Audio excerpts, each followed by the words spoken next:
The following program contains scenes and language of a frank and explicit nature. Viewer discretion is advised. In 5, 4, 3, 2, live now. Hi, this is Jeremy Potter on Trash Talking Radio. We're on air Tuesdays, 7:10, TrashTalkingRadio.com. This is J.J. Dillon, the original leader of the Four Horsemen, and you better be listening to Trash Talking Radio with Mike Trash. And if you don't listen, the Four Horsemen might deal with you. This is Tina Stahl. Listen to Trash Talking Radio. Yeah, Trash Talking Radio is a fun place to be. I appreciate you having us out, and I think everybody would enjoy and learn a lot by just coming and listening to Mike Trash Talk.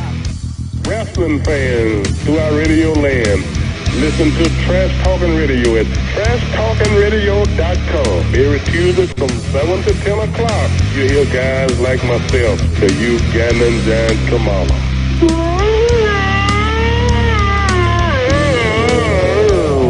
And that's my story. This is Danny Bonaducci. Nobody trash talks like me. That's why I quit the Partridge Family. A bunch of goofballs dressed up in red velvet suits. How embarrassing. If David Cassidy was there right now, I'd tell him what I think about him. Why? Because you're listening to Trash Talk, 7 to 10 p.m. Hi, this is Greg Gagne for Trash Talking Radio, every Tuesday night, 7 to 10. Don't miss it, you turkey necks.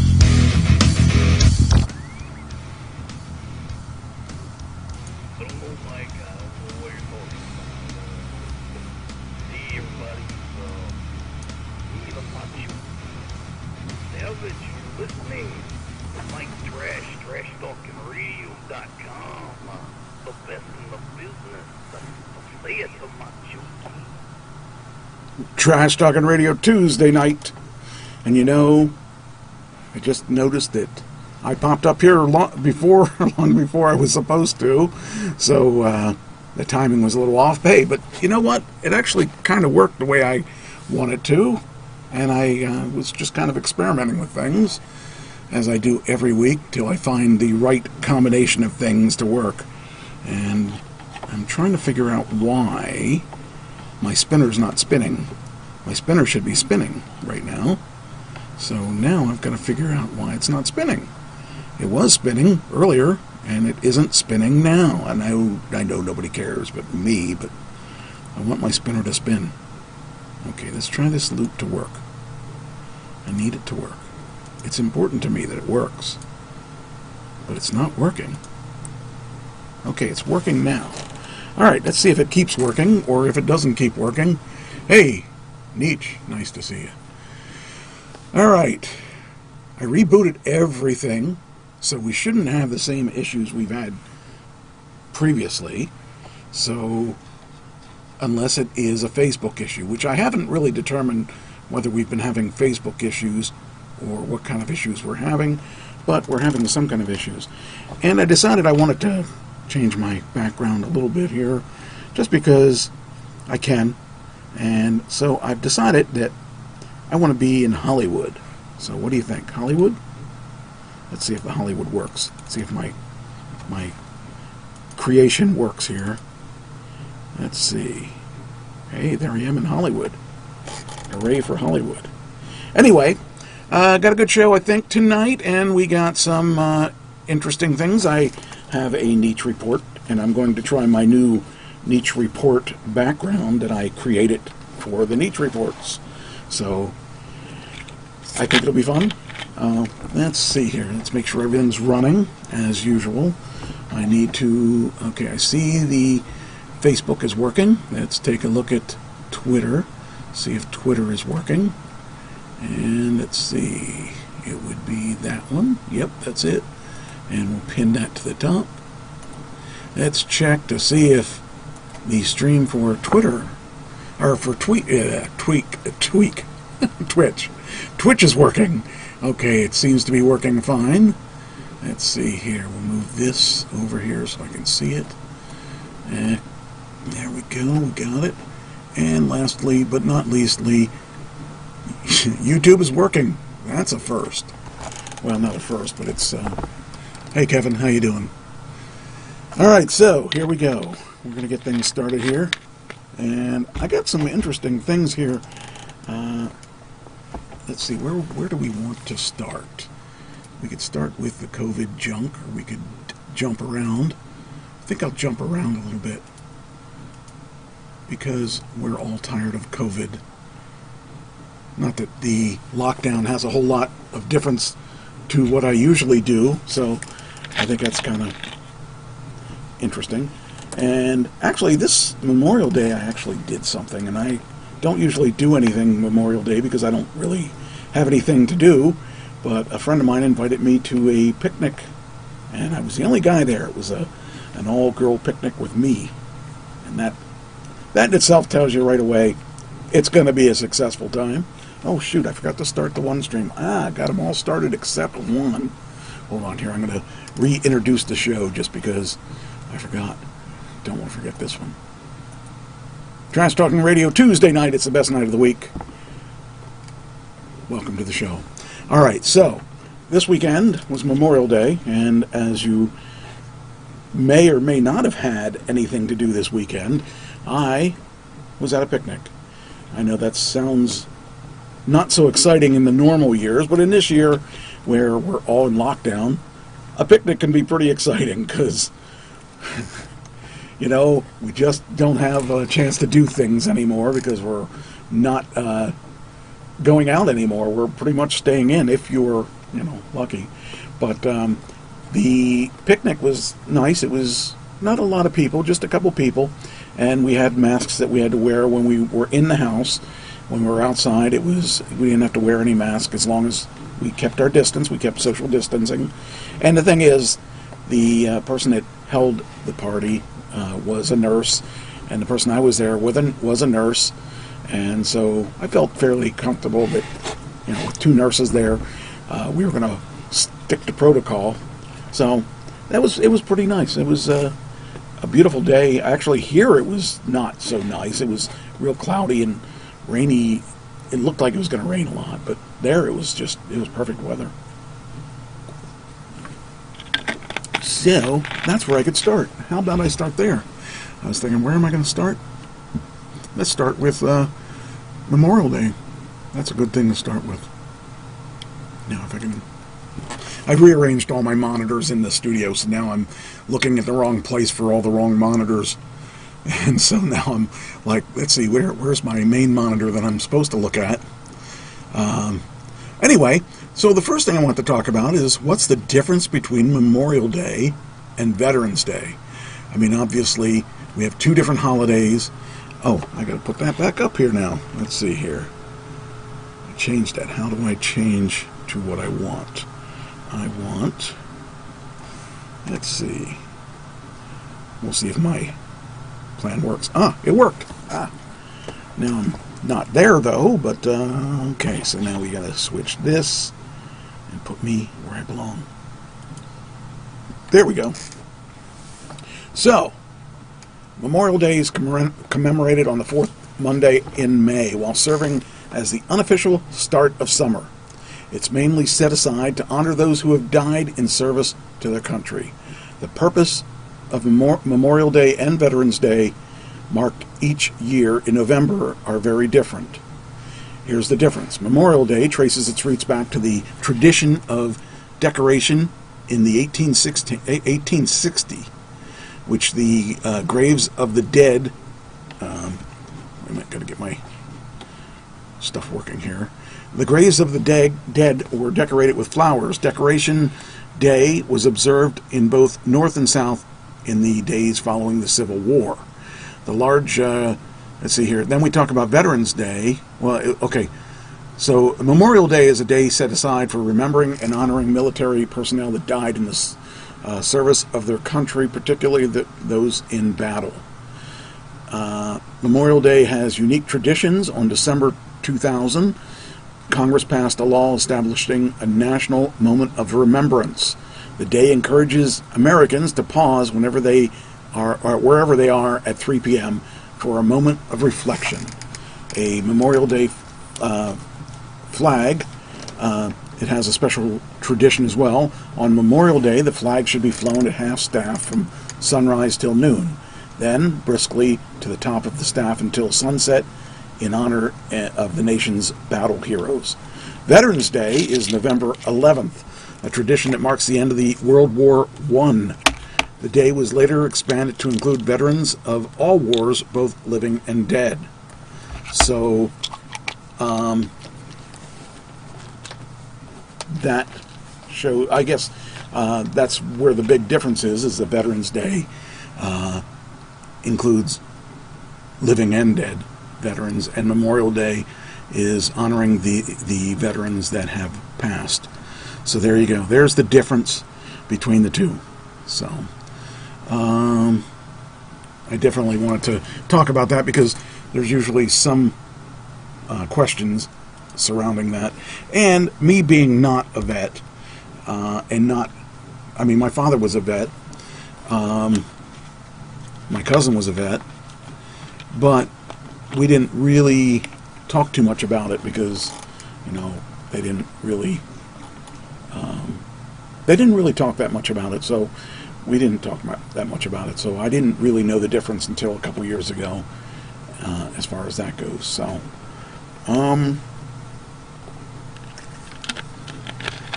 right. Now, some interesting things.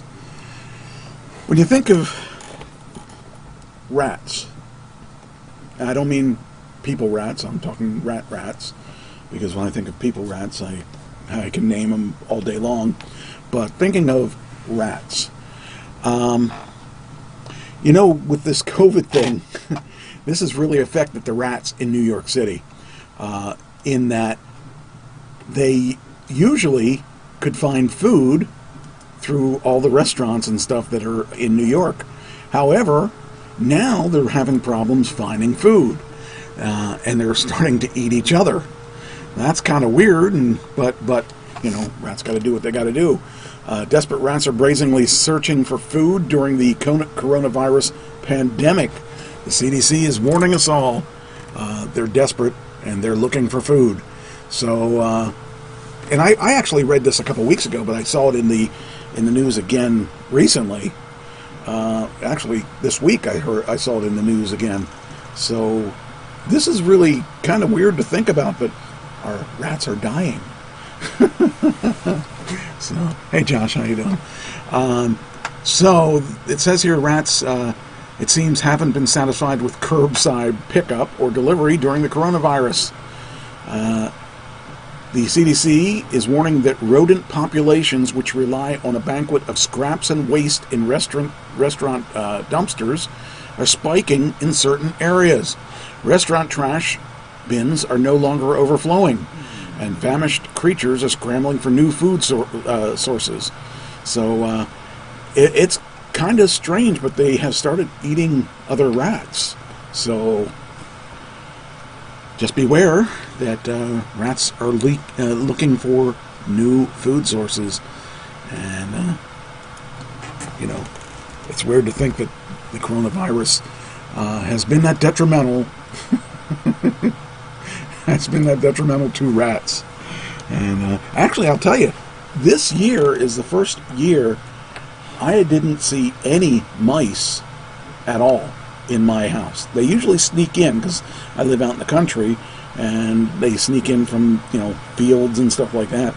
I have not seen any mice this year either. So, for better or for worse, I'm not complaining. I'm very happy, but it's just really bizarre to think about mice and rats and stuff like that now having problems finding food. And as far as I'm concerned, I won't miss them. So,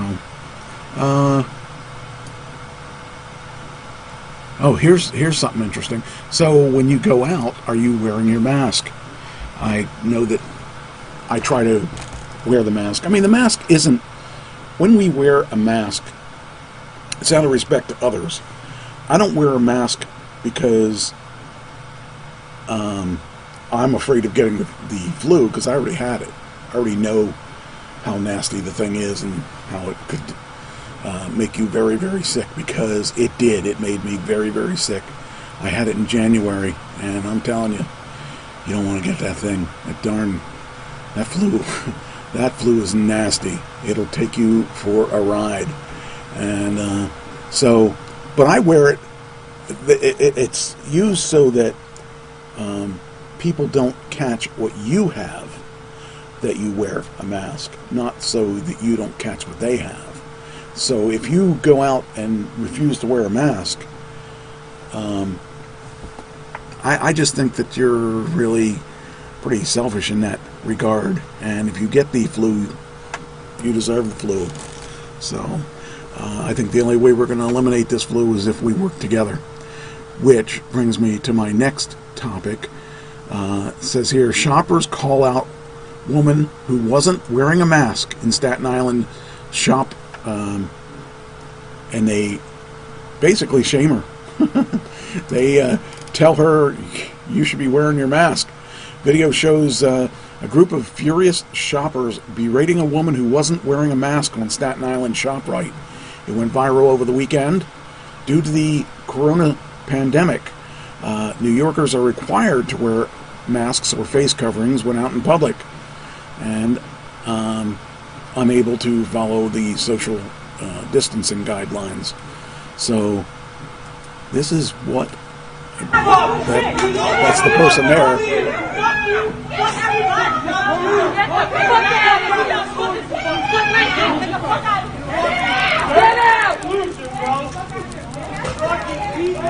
Get out! Yeah, throw that dude in the axe like a dirty ass pig. I mean, I think they're justified. So if you aren't wearing your mask, I mean, you are justified to be. If you're the only one that feels that you're special and that you can't wear your mask, that's those are the people that are going to cause us to start this thing up again. I mean, we're finally seeing some of the numbers go down. Now we're going to see it go back up if a bunch of people aren't going to wear masks. And that's the big scary part, is that we've been under quarantine for 2 months, and people are going out and doing things with the spring weekend that are going to cause it to go back up again. That scares me, because I don't want to go through life living like this. And I just think if we all work together, it'll work in our favor. So that was one woman who was really told she should wear her mask, and if I was the only one that wasn't wearing a mask too, I'd be kind of wondering, kind of weird. But hey, that tells you that some people take this thing seriously, and as they should. Because like I said, I had this flu, and I definitely got knocked for a loop with this thing. So okay, this is a kind of neat story. Over in Lemoyne, Pennsylvania, they painted the U.S. flag on their garage. And that's kind of cool. And very well. They did a good job of it. They it says 2 homeowners in Lemoyne painted the American flag, and located on State Street near the Speedway gas station. I think that's really awesome that they did that. I wish I had the artistic ability to do something like that, but if I paint it, it wouldn't look like a flag. And I know that for sure. So I just think it's awesome. Let's see if I can see the video here. House in Lemoyne, Cumberland County is getting a lot of attention this Memorial Day for its patriotic display. Check it out. The owners painted an American flag on the garage. The house is located. That was a pretty nice looking thing too. Speedway gas station. The owners tell us since the flag has been up, neighbors have been stopping by to say thank you and cheering them on. Awesome. Well, I guess I could do part of that. I mean, that's a straight line in this thing. Paintbrushes and anything we can use to help the project. Our neighbor Cindy really helped. She brought us everything we needed, and including people drinks. offering drinks and everything. That's very awesome. The two had the idea of painting this for some time, but say it's just a coincidence they finished the project for Memorial Day. I don't know that it's a coincidence. I don't think I'd buy that, but it's still pretty cool. So I know that, like I said, I couldn't do that, but I think it's awesome. I definitely would appreciate someone that does that kind of... What's this? We got a policy change in Twitter, really? Just post my thing. That's all I ask. Well, now I've lost my Lemoyne thing. Here we go. Anyway, yeah, I would like to... I wouldn't mind doing that with one of my garage doors. Actually, that looks pretty nice. My garage doors need painted. I ought to call them up and say, hey, you want to repeat that job? I could have mine done then. But no, I wish I was that artistic. I would love to be able to do that. That's really cool. Hi, Heidi. I don't know if you're still there. Didn't see you come in. All right, next. There we go. Next. Oh, so with the pandemic, nobody gets to go to the movies anymore. And we either sit at home and watch them on TV, or you could go to the Harrah's Drive-In or similar drive-in. I think it's awesome that drive-ins are resurging for this. I used to go to the drive-ins all the time, and to me, the drive-ins are a lot of fun because you have privacy, and plus you can, watch a movie and turn up the volume to what you think it should be, not what the... Because I've been at movies where, like AMC and Regal and that, where it was too quiet, or more often than not too quiet, but occasionally, it was, occasionally I've been to the movies where it was really louder than it had to be, but most of the time it's just a little bit too quiet for me.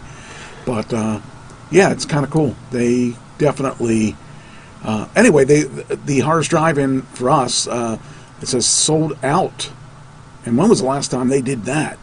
As moviegoers seek entertainment and social distancing. That would be my ideal way to go to the movies if I had a lot of choices. But here we go. Great commercials. Tyson? I got to figure out a way to do that where I can eliminate... I can do that. How can I do that? This is how I can do that. Here it is. All right. Oh, shoot. Push that button again. All right. Sorry about that. All right. So then all I have to do is stretch this to there. Figures it's last one. Okay. Now let's try it. That way I can eliminate commercials. There we go. Now you can just look at the commercial and not have to listen to it. But we'll have it in a second here. The Susquehanna Valley are now in the governor's yellow phase of reopening. Gyms, entertainment venues, and movie theaters are still closed. But as WGAL News 8's John Bork found, with the lessening restrictions, residents are finding a new place to take in the latest release. Okay, so you are good to go. Who would have thought that this would be the Memorial Day fun spot? Movie! I'll tell you one thing, that company, Harrah's Drive-In, almost went bankrupt. They weren't doing the numbers they needed to do, and this saved their life. And the person that owned that, I believe he just died about a year or two ago, and they were thinking of selling the whole property out. So this probably changed their mind on that. I'm just happy about that. How cool is this?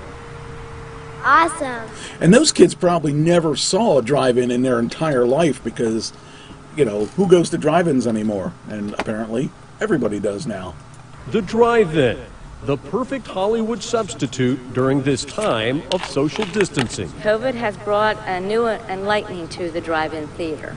It's being looked at as an opportunity to enjoy an outdoor activity while practicing social distancing. With movie theaters shut down during this quarantine, Harrah's Drive-In isn't just the only show in town, it's the only one operating in York County. That's pretty much it. This is kind of our big outing for the weekend. This is something we like to do as a family every year, but we've really been wanting to get out of the house and do something different. Opened in 1952, this drive-in has been family-owned ever since. And when Vicky Hardy decided to sell tickets online for the first time, she was stunned at the response. We are getting hundreds of emails, hundreds of calls wanting tickets, and unfortunately we're sold out. Pretty cool that this big screen is a big deal once again. In York County, John Borick, WGAL News 8. I used to go to the drive-ins every week, and I'm telling you, that was awesome. I mean, I was a kid who I could afford a lot of different things, and you know, it just is kind of cool that Mike Fay went to war. Right. But yeah, I mean, that's awesome that they've got a resurgence. I used to go to the all-night drive-ins. They used to have like 6 movies in a row or something like that. For whenever there was a holiday, they'd have like all night, and normally you'd have 2 or 3 movies, but when they did the all-nighters, you'd have 6 movies, and oh man, that was to me that was the perfect thing, because you'd pay whatever it was, $10, or I think you paid by the car at one point, but there was times that they would charge you, and I had a van. And before, if they charged you by the person, I had a bed in the van, and I used to hide people under the bed. It was kind of funny. But, yeah, it was memories of my childhood. But I'm glad to see Har's doing good. And I believe in Pennsylvania, there is probably, I'm going to say, probably 12 to 15 drive-ins that are still around. There's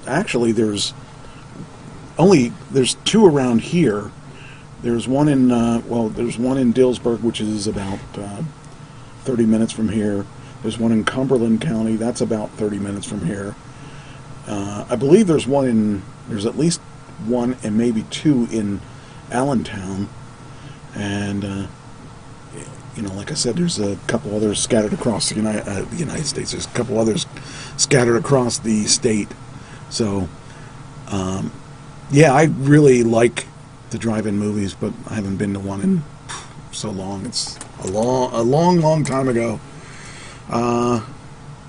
Richard Branson is a really strange person.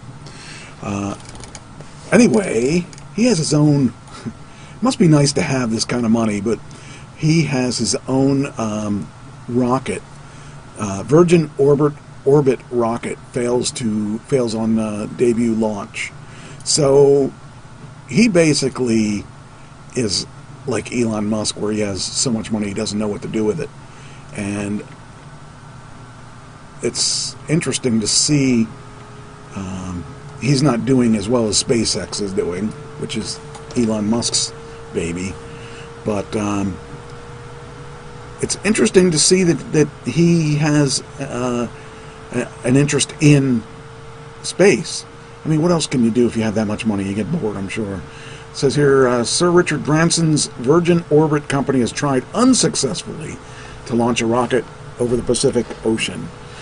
The booster was released from under the wing of one of the UK's entrepreneur's old jumbos, which had been specifically converted for the task. The rocket ignited its engine seconds later, but it meant that the flight was terminated early. Virgin's orbit goal was to capture a share of emerging market for the launch of small satellites. It's not clear at this stage what went wrong, but the firm had warned beforehand that they had a 50-50 chance. So that's the way it goes, I guess. You don't always get it done, but that's a lot of money to just have to, say, "Oop, we didn't quite do it." So that's interesting that he didn't pull it off. But if he puts out his own satellites and does his own thing with them, you never know. You never know what the next step of that is. You have those satellites, and like I know that Amazon is looking to capitalize on stuff like that. They want to start their own internet and their own. I'm assuming they're looking at. Well, they're talking about buying AMC, and if they end up buying AMC, that could be a really interesting thing for their Prime Video. So I'd like to see that happen. Hi, Melanie. So, anyway, Virgin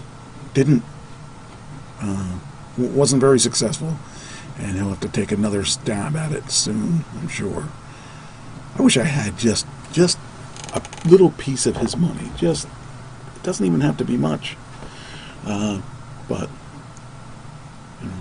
it's funny because here there was a tweet from Virgin Orbit. We appreciate. First off, Elon Musk is I guess he was nice about it. He said sorry to hear that, meaning that they were unsuccessful. Orbit is hard. Took us 4 attempts with the Falcon 1. And then Virgin said, we appreciate that, Elon. We're excited about the data we were able to get today. So, as long as guys like that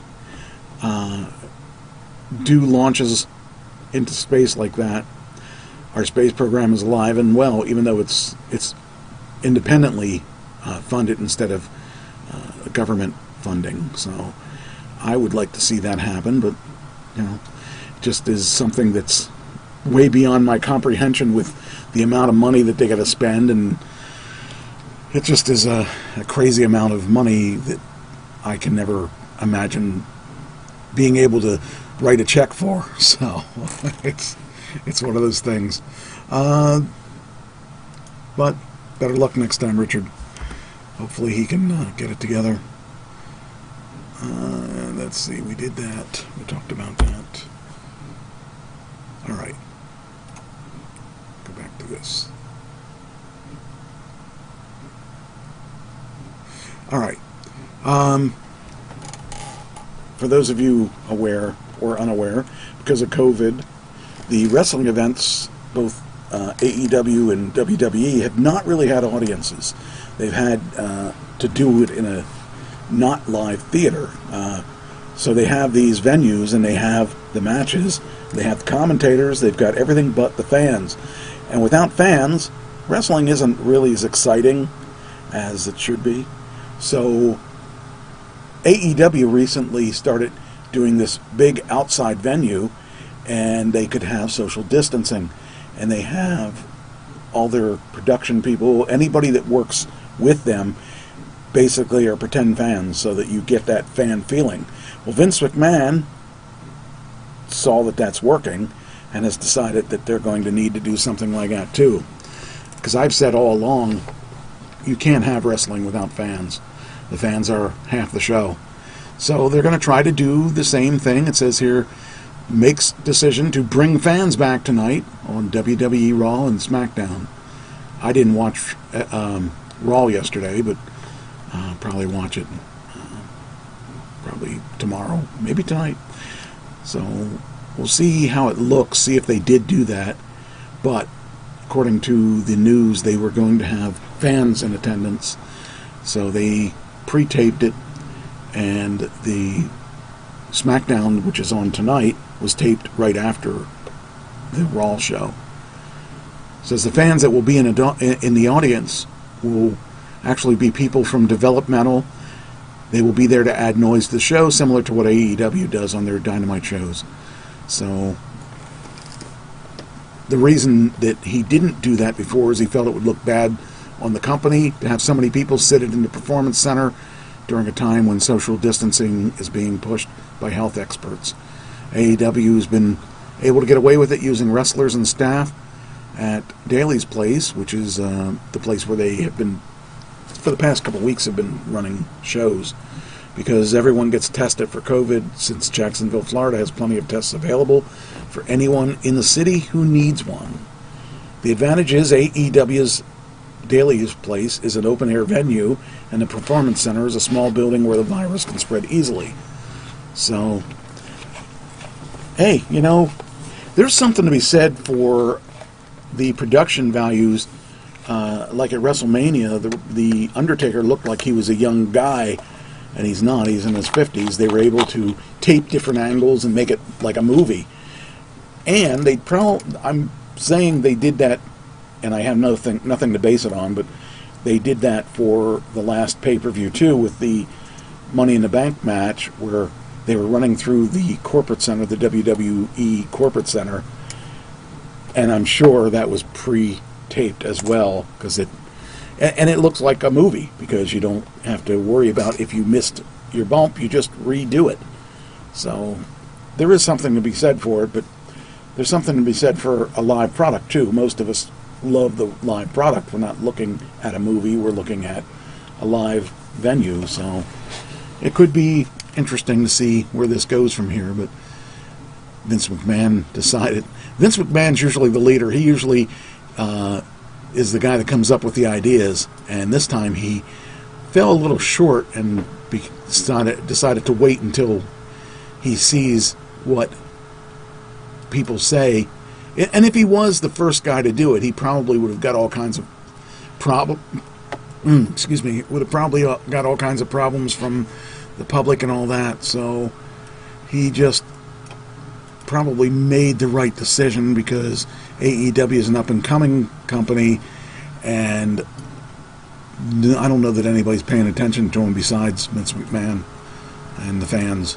So it's a good idea to let them take the heat if indeed that's the situation. And apparently nobody has any problems with it, so he can go full bore with it and use the production values. WWE has better production values than AEW, but AEW, I think, has better matches too. So, all right, now it's not going to let me post that. Why aren't you letting me post it? Why are you having a problem with that? You're trying to slow down the show. That's not good. You should not slow down the show. Post. All right. Next thing we got. Oh, this is interesting. All right, so The Rock's in the news for a couple things, and I don't know if I got everything together. I think I got everything together.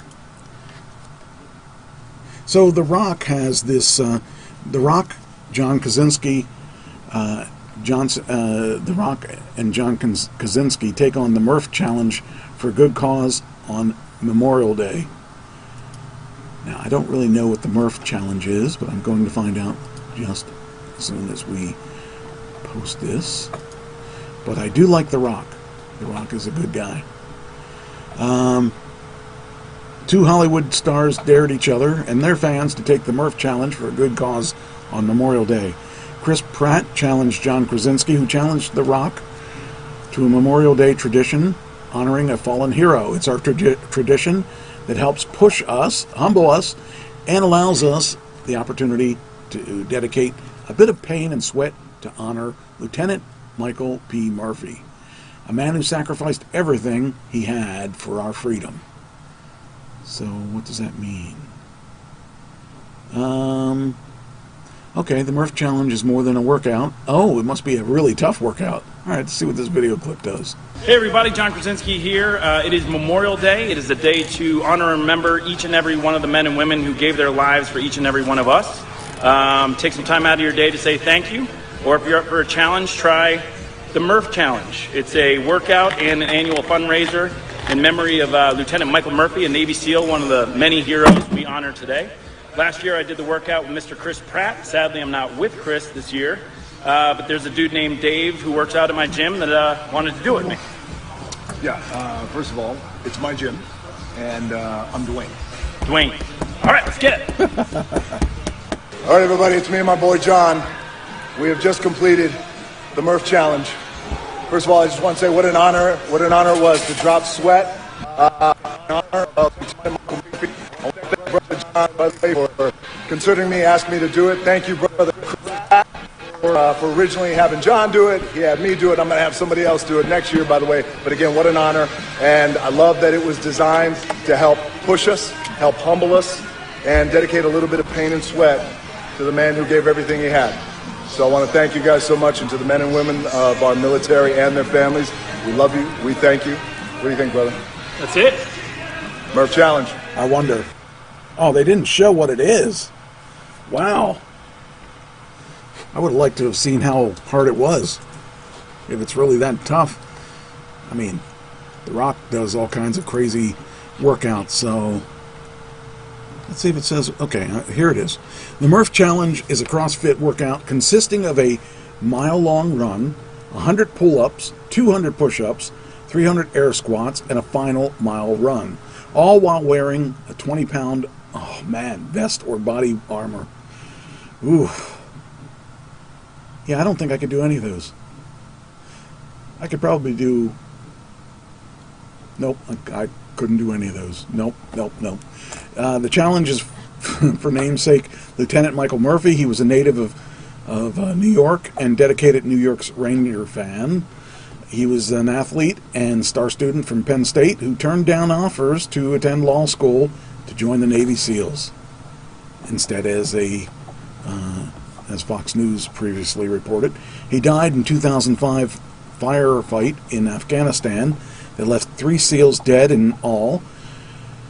He received the Medal of Honor for conspicuously gallantry and intrepidity at the risk of his life, and was spotted in the 2013 movie Lone Survivor. He was also the first Navy SEAL to have a ship named after him. The guided missile destroyer Michael P. Murphy was commissioned in the summer of 2011. Wow, that's a heck of a workout. I don't know. His father told the news Michael did this CrossFit regiment, which he called the body armor, during his 5 years as a Navy SEAL as a training program. He would do a 20-pound armor vest. His normal time would run 32 to 33 minutes, but his best time was 28 minutes and change. I can't even imagine the amount of fitness that guy had and the amount of strength. Okay, I want to look at it again. It said they did a mile-long run, 100 pull-ups, 200 push-ups, 300 squats, and a final mile run. Oh man, that's just insane.